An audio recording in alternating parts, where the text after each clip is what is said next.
Hey guys, it's Jolene from Smith's Nature Friendly Farms. We are talking about returning seeds today. It's that time of year and I'm super excited to get started on the garden, and we're going to talk about my 5 favorites.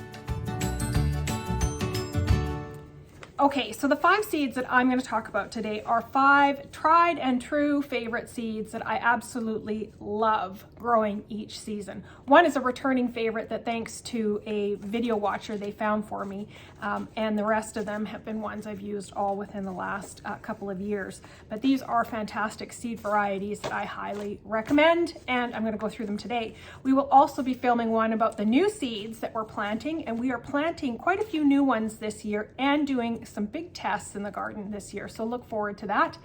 But let's get started on these returning favorites. So the first one is the Celebrity Tomato, and I know many of you have probably grown this tomato. I just like it because for the South is actually pretty hard to grow tomatoes in, despite the fact that the temperature is phenomenal for growing tomatoes as opposed to back home in Canada where you got such a short season.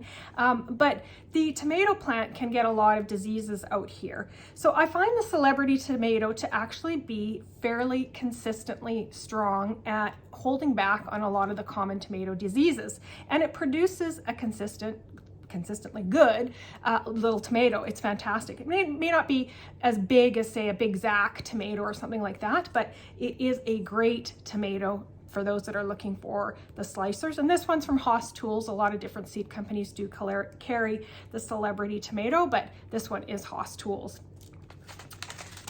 The next one is a Greek peppercini pepper. I love these guys. These are really, really prolific. I don't even know, I started growing them because there's a recipe for roast beef. I think it's actually called the Mississippi beef or something like that.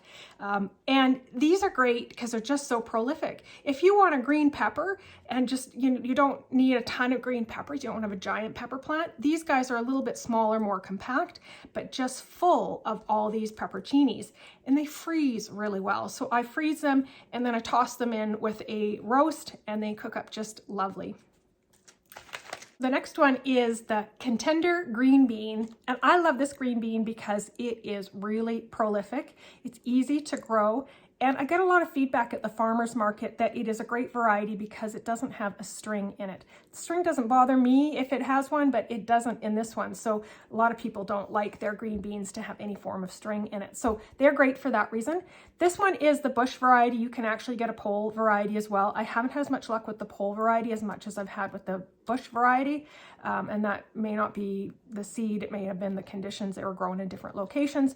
One year we had a field full of them and I was picking for days. There were so many green beans. So Contender for me has been a strong and awesome variety. This particular seed comes from Fairy Moss, but you can Fairy Morse, but you can get Contender green beans in a lot of different seed companies, so check them out. So my next one, I actually did a video on these guys, and I grow these because they're fun. So Mexican sour gherkins, or cucamelons, they're often called. I just love these. These are so fun to walk through the garden and just stop by and pick one and taste them and enjoy them. They are, if you haven't had them, they are a mini cucumber with a bit of a limey taste to them. They look like a watermelon. When I sell them at the farmer's market, they are a big hit because people are like, what are these mini watermelons? Kids pick them up. They love to look at them as well. But they're super prolific. They're big growers. I have had some feedback that people say they can be invasive in the South, but I have not had that experience whatsoever. I think I've seen one grow from, one that fell off, and they're so susceptible to the frost and the freeze that they're gone pretty darn quick and they don't come back. So I don't find them invasive at all, and they are certainly tasty and fun to grow, and they grow just like a cucumber, so you would handle it in the same manner, but you can follow that video for more instructions on how to grow cucamelons or Mexican sour gherkins. And my last one, this one I have that watcher to thank very much for finding me these. This is a big favorite. So Yellow Crunch watermelon is one of my most favorite watermelons ever to grow. One year I grew them and I just could not believe the taste of these watermelons.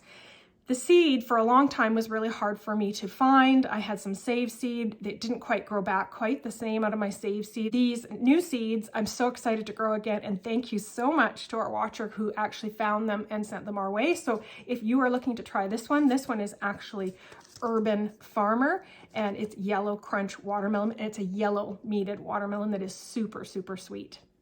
All right, guys, those are my 5 returning favorite seeds this season. I'm excited to get growing with them. There'll be other ones that are returning as well, I'm sure.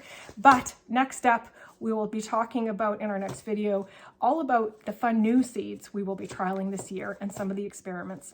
Awesome, you guys. Be friendly, be kind.